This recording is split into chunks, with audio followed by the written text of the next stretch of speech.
Hello everyone, সবাইকে জানাই শুভ নববর্ষ।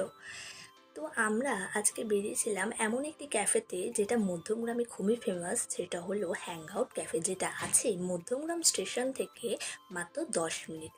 এই ক্যাফেটা কম বেশি সবাই চেনে, তো আমরাও গেছিলাম যে এই ক্যাফেটা আদৌ কি ভালো সেটাই জানতে।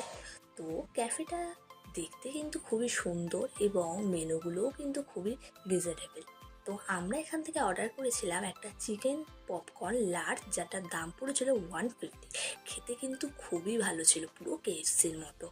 আর তার সাথে নিয়েছিলাম একটা ব্লু লেগন, এটাও খেতে খুবই ভালো। তোমরা কিন্তু এখানে অবশ্যই এসো। তার সাথে গেছিলাম মধ্যমগ্রামের ফেমাস বিরিয়ানি, উজ্জ্বলদার বিরিয়ানি। কিন্তু আমার কিন্তু বিরিয়ানিটা খুব একটা ভালো লাগেনি। রাইসগুলো একটু শক্ত ছিল আর মোটামুটি লেগেছে, সত্যি কথা বলতে আমার ভালো লাগেনি। এবং আইসক্রিমটা খেয়ে তো এখানেই শেষ করি, টাটা।